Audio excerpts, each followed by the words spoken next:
rege bebile Tarugweni yakwe Taupani yategote Upaga rege bebile Tarugweni yakwe Taupani yategote Upaga rege bebile Tarugweni yakwe Taupani yategote Upaga rege bebile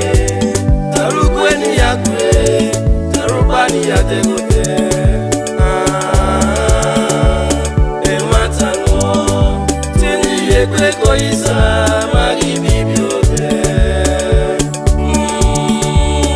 Ematano Tini yekwe koisa Magi bibiote Salo kwa meno mio mafa I said that go safio boyo Papa I say ya nuwe wo Kena ya bimera moto ira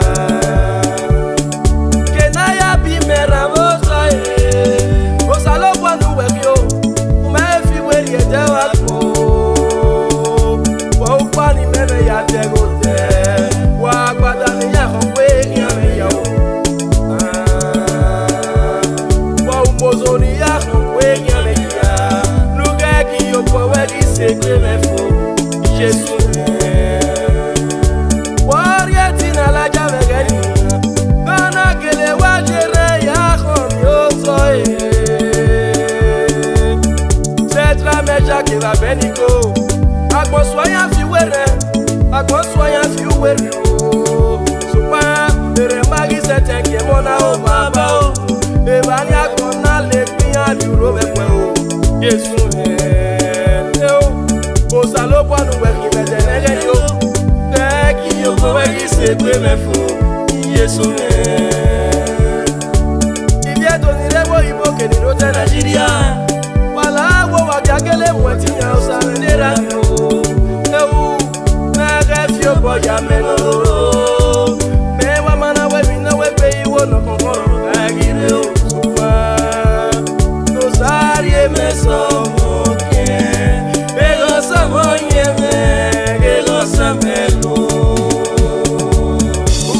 Rege bebile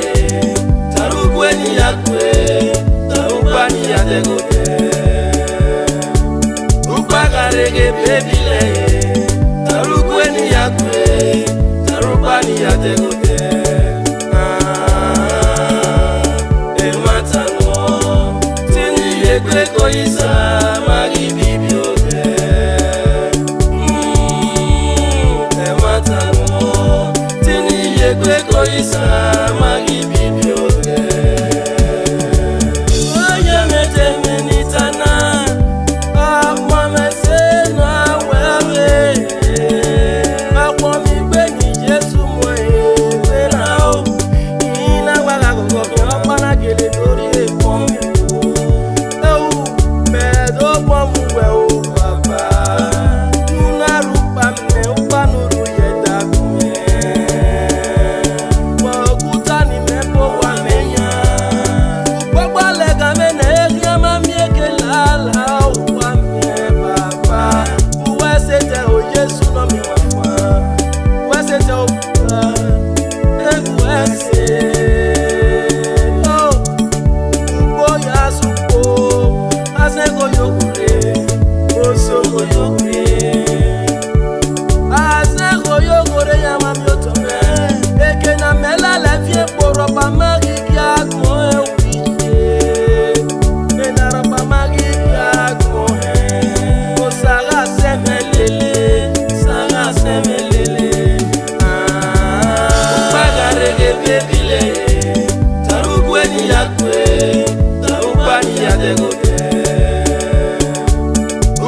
Rege bebile Tarugweni yakwe Tarupani yategote Ematano Tini yekwe koisa Magi bibiote Ematano Tini yekwe koisa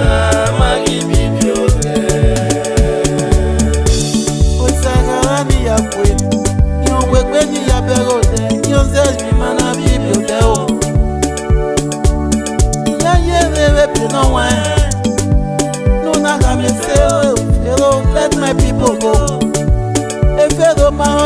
na beya kuyo samia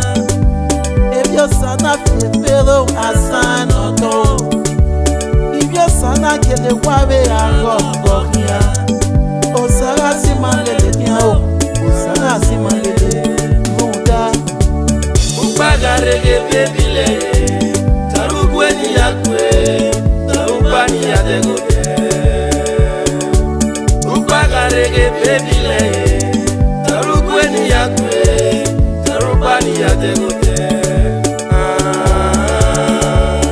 ematano tini yekwe koisa magi bibiote ematano tini yekwe koisa